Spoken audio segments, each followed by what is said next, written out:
আজকে আমরা পড়ব যেটা হলো ইলেকট্রোলিসিস।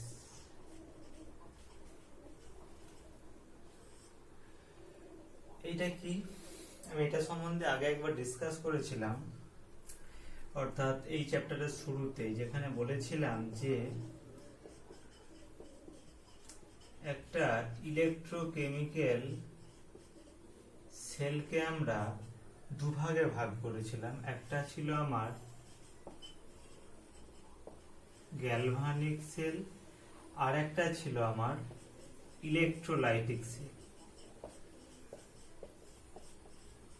ঠিক আছে, অর্থাৎ আমরা ইলেকট্রোকেমিক্যাল সেলকে আমরা এই দুভাগে ভাগ করেছিলাম। যে এবার আমরা এতদিন আমরা ক্লাসে আমরা আলোচনা করেছি শুধুমাত্র এইটা সম্বন্ধে, গ্যালভানিক সেল।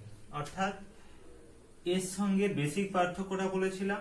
বেসিক পার্থক্যটা হচ্ছে গ্যালভানিক সেলে chemical energy converted to electrical energy, আর ইলেকট্রোলাইটিক সেলে কি হয়, উল্টোটা হয়। অর্থাৎ এখানে electrical energy converted to chemical energy.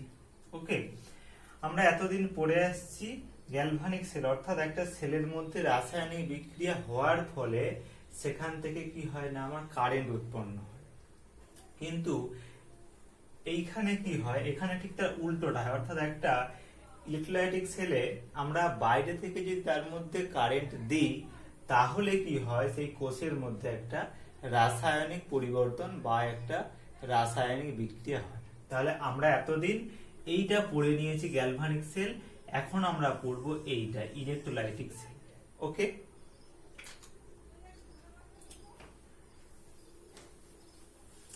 আমি খুব বেশি ডিপে যাচ্ছি না, এটাকে একবারে সহজ ভাবে বলছি।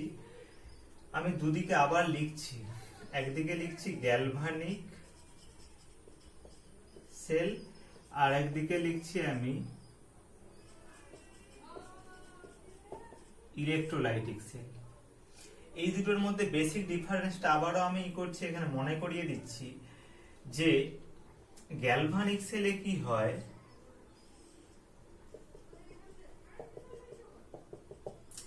দুটো তড়িৎদ্বার ডোবানো থাকে,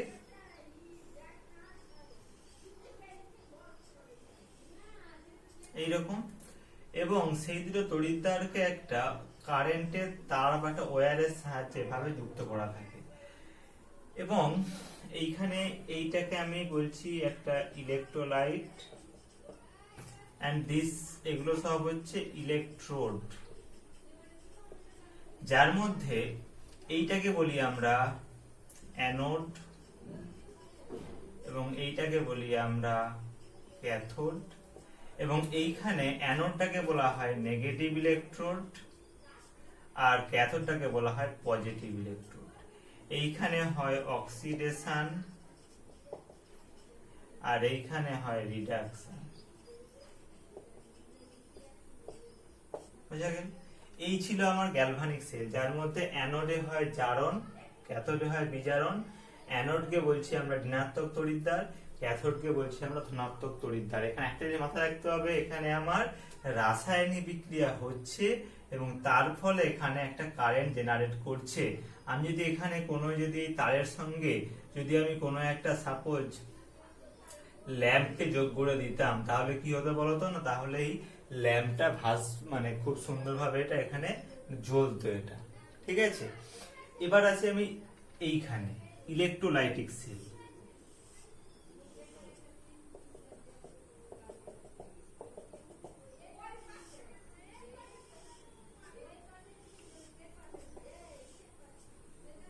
এইখানে আলাদা যেটা হচ্ছে, আমরা এখানে দুটো তড়িৎদ্বারকে যোগ করেছিলাম একটা কারেন্টের তারের সাহায্যে শুধুমাত্র, কিন্তু এখানে কি, এদেরকে আমরা যোগ করবো একটা ব্যাটারির সাহায্যে।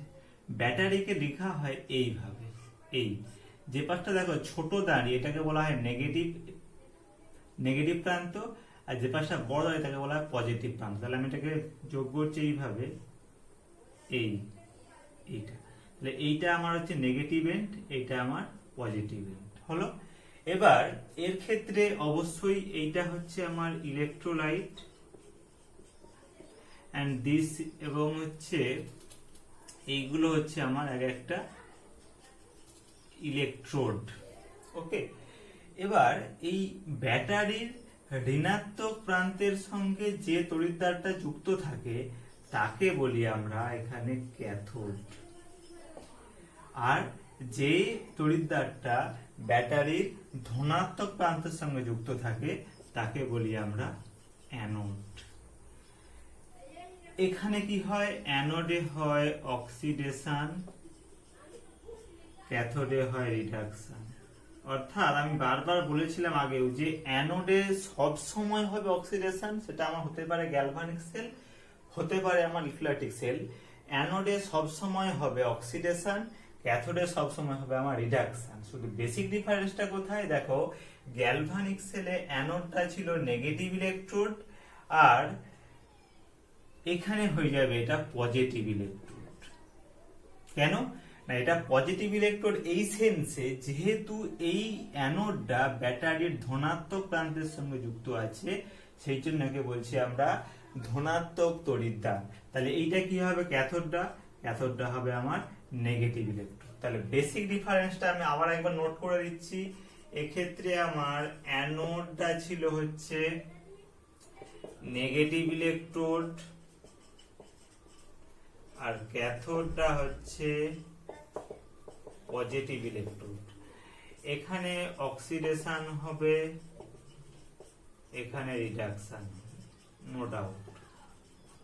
বাট এইখানে কি ইলেকট্রোলাইটিক সেলে অ্যানোডটা হচ্ছে কি, দেখো অ্যানোডটা কিন্তু এখানে পজিটিভ ইলেকট্রোড, আর ক্যাথোডটা হচ্ছে নেগেটিভ। এখানে অক্সিডেশন হবে, এখানেও রিডাকশন। শুধু বেসিক ডিফারেন্সটা হচ্ছে কোনটা ধনাত্মক, অর্থাৎ গ্যালভানিক সেলের ক্ষেত্রে অ্যানোডটা হচ্ছে আমার নেগেটিভ ইলেকট্রোড, ক্যাথোডটা হচ্ছে পজিটিভ ইলেকট্রোড। বাট ইলেকট্রিক সেলের ক্ষেত্রে হচ্ছে অ্যানোডটা হয়ে যাচ্ছে উল্টো পজিটিভ ইলেকট্রোড, ক্যাথোডটা হচ্ছে নেগেটিভ ইলেকট্রোড। কেন বলেছিলাম আবার একবার বলে দিচ্ছি, গ্যালভানিক সেলের ক্ষেত্রে আমরা অ্যানোডকে বলছি নেগেটিভ ইলেকট্রোড। কেন না, যেহেতু এখানে আমার জারণ বিক্রিয়া হওয়ার ফলে ইলেকট্রনটা কোথায় আসছে, আমার তড়িৎদ্বারে আসছে, সেই সেন্সে এই আমার তড়িৎদ্বারটা ইলেকট্রন সমৃদ্ধ হয়ে যাচ্ছে, সেই জন্য একে বলছি আমরা নেগেটিভ ইলেকট্রোড। উল্টো দিকে ক্যাথোডে কি হচ্ছে, যেহেতু এখানে আমার বিজারণ হচ্ছে ফলে ইলেকট্রনটা টেনে নিচ্ছে, ফলে কি হচ্ছে আমার তড়িৎদ্বারটা ইলেকট্রনের ঘাটতি দেখা দিচ্ছে, সেই জন্য একে বলছি আমরা পজিটিভ ইলেকট্রোড। কিন্তু এইখানে কি হচ্ছে, যেহেতু এখানে দুটো আমার ইলেকট্রোড একটা ব্যাটারির সঙ্গে যুক্ত আছে, সেই জন্য যে তড়িৎদ্বারটা ব্যাটারি ধনাত্মক প্রান্তের সঙ্গে যুক্ত আছে, মানে যেটাকে বলছি আমরা অ্যানোড, তাকে বলছি আমরা ধনাত্মক তড়িৎদ্বার। আর যে তড়িৎদ্বারটা ব্যাটারি ঋণাত্মক প্রান্তের সঙ্গে যুক্ত আছে, যেটাকে বলছি আমরা ক্যাথোড, তার আরেকটা নাম বলছি আমরা নেগেটিভ তড়িৎদ্বার। বোঝা গেল, এইটা এদের মধ্যে বেসিক ডিফারেন্স। আর একটা কি বেসিক ডিফারেন্স, যে হচ্ছে গ্যালভানিক সেলে আমার কেমিক্যাল রিঅ্যাকশন হচ্ছে এখানে, যার ফলে সেখান থেকে আমার কারেন্ট উৎপন্ন হচ্ছে, যার ফলে আমি যদি এখানে একটা কোনো ল্যাম্প বা কিছু রাখি তাহলে সেটা কিন্তু আমার জ্বলতে থাকবে। আর এইখানে হচ্ছে আমি বাইরে থেকে ব্যাটারির সাহায্যে এর মধ্যে আমি কারেন্ট পাস করাচ্ছি, এবং তার ফলে কি হবে না, এখানে আমার কেমিক্যাল রিঅ্যাকশন হবে। বুঝা গেল?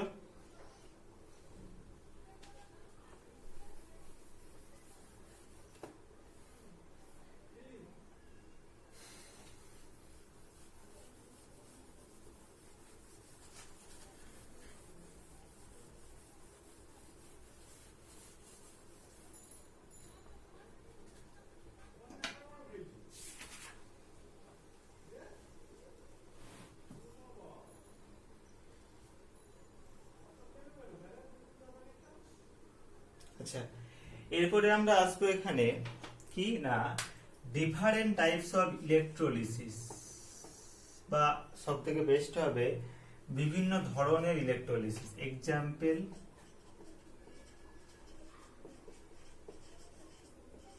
অফ ইলেকট্রোলিসিস, এটা কি দেখো, এখানে একটা বেসিক জিনিস হচ্ছে এরকম, ধরো আমি একটা কোনো ইলেকট্রোলাইট নিলাম, ধরো XY, কোন একটা ইলেকট্রোলাইট, বিশ্লেষ্য পদার্থ। তাহলে এই যদি আমরা জলীয় দ্রবণ কি নিতে পারি, XY এর ধরো আমি নিয়েছি aqueous solution or its molten state। অর্থাৎ আমি যদি বলি শুধু NaCl অর্থাৎ নুন কিন্তু কঠিন অবস্থায় এই তড়িৎ বিশ্লেষ্য পদার্থ নয়। কি করতে হবে? হয় নিতে হবে নুনের কোনো একটা অ্যাকোয়াস সলিউশন, অথবা নিতে হবে নুনের হচ্ছে মল্টেন স্টেট বা তার গলিত অবস্থা, তবেই সে তড়িৎ বিশ্লেষ্য হবে। তাহলে সেরকম আমি কোনো একটা ইলেকট্রোলাইট, ধরো আমি XY নিয়েছি, মানে তার আমি অ্যাকচুয়ালি অ্যাকোয়াস সলিউশন অথবা তার মল্টেন স্টেট নিয়েছি। তাহলে কি হবে? এ হচ্ছে ডিসোসিয়েট করবে, ডিসোসিয়েট করলে কি হবে? ধরো ডিসোসিয়েট করে এই X প্লাস হলো এবং তার সঙ্গে Y মাইনাস তৈরি করলো। তাহলে আমরা যদি এই XY যদি আমরা ইলেকট্রোলাইসিস করি, মানে যদি আমরা এর বাংলা হচ্ছে তড়িৎ বিশ্লেষণ, তড়িৎ বিশ্লেষণ, অর্থাৎ যদি আমরা এর তড়িৎ বিশ্লেষণ করি তাহলে কি হবে না, তাহলে আমার দু ধরনের হবে। অর্থাৎ অ্যানোডে কি হবে? জারণ হবে। জারণ হলে কি হবে? জারণ হলে হচ্ছে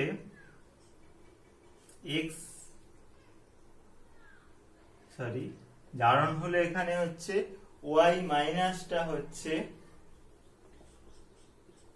এ ইলেকট্রন একটা বর্জন করে Y পরমাণুতে পরিণত হবে। আর ক্যাথোডে কি হবে?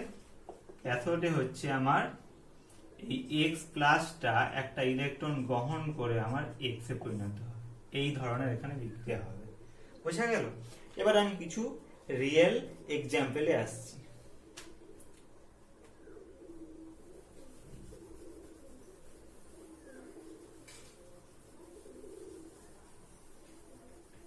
ফার্স্ট ধরো প্রথমে হচ্ছে আমি নিচ্ছি এইরকম ইলেকট্রোলিসিস অফ ওয়াটার, 1 নাম্বার এক্সাম্পল।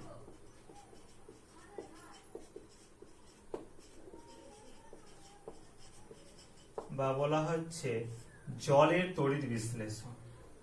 এখানে আমি কি কি নিচ্ছি দেখো, এখানে আমার ফার্স্ট হচ্ছে ইলেকট্রোলাইট।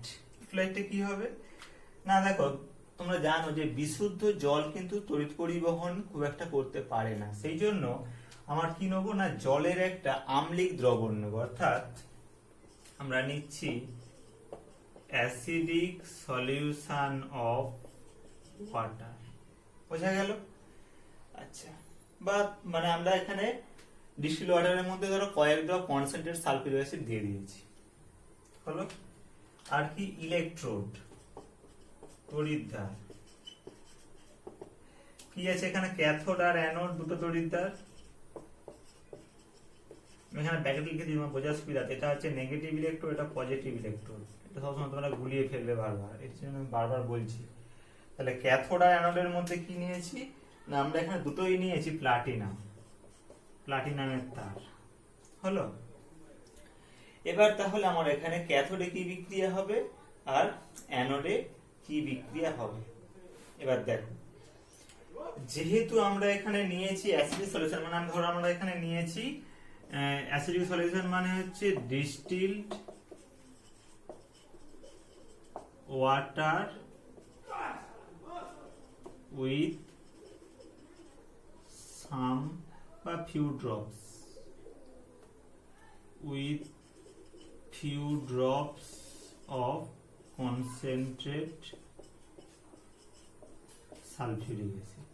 ওকে, তাহলে আমার যে দ্রবণটা আছে তাহলে সেখানে আমার কি কি ধরনের আয়ন আছে, তাহলে আমি এখানে তোমাদের বুঝতে লিখছি এরকম আয়নস, মানে আমার এই ইলেকট্রোলাইট মানে তড়িৎ বিশ্লেষ্য দ্রবণে কি কি আয়ন আছে। তাহলে দেখো, জলটা ভাঙলে কি হবে, জল ভাঙলে H+ এবং OH- আয়ন তৈরি হবে, এবং H2 ভাঙলে কি হবে H+, মানে আমি এইভাবে লিখছি H2O, এ ডিসোসিয়েট করলে তৈরি হবে H+ + OH-, আর H2SO4 ভাঙতে পারে, সে ভাঙলে হবে 2H+ + SO4 2-। তাহলে এখানে কি কি আয়ন আছে, এখানে H+ আছে, OH- আয়ন আছে আর SO4 2-, এই তিনখানা আয়ন আছে। তাহলে এক্ষেত্রে আমার ক্যাথোডে কি বিক্রিয়া হবে আর অ্যানোডে কি বিক্রিয়া হবে। তাহলে আমি প্রথমে আসছি ক্যাথোড। ক্যাথোড মানে এখানে কি হবে, অবশ্যই বিজারণ হবে। বিজারণ কি এখানে তাহলে হতে পারে, এখানে দেখো একটা হতে পারে যে তাহলে আমার এখানে কি কি আয়ন আছে, H প্লাস, OH মাইনাস আর SO4 2 মাইনাস। তো দেখো H প্লাস একটা ইলেকট্রন গ্রহণ করে তৈরি করতে পারে হাফ H2, তাই তো। এর ক্ষেত্রে E0 এর মানটা কত বলতো, 0 ভোল্ট। ওকে, আর কি হতে পারে, আর হতে পারে দেখো কিছুটা তো জল আমার এখানে আনডিসোসিয়েট থাকবে, তাহলে সেই যে আনডিসোসিয়েট ওয়াটার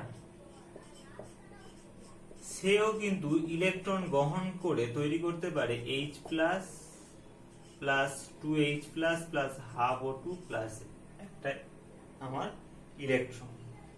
ওকে, সরি ভুল বললাম এখানে একটু, এক্ষেত্রে হচ্ছে যেহেতু বিজারণ হচ্ছে তাহলে একটা আমি এখানে অক্সিডেশন হয়ে গেছে, এক্ষেত্রে তাহলে হবে H plus plus OH minus.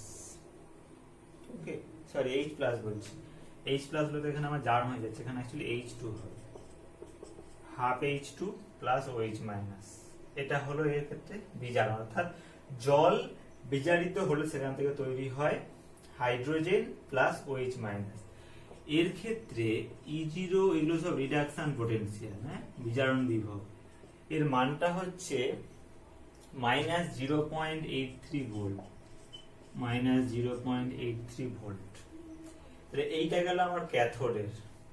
ওকে, আমি ওপরটা একটুখানি মুছে দিচ্ছি, আমার যেহেতু এখানে জায়গাটা শর্ট আছে।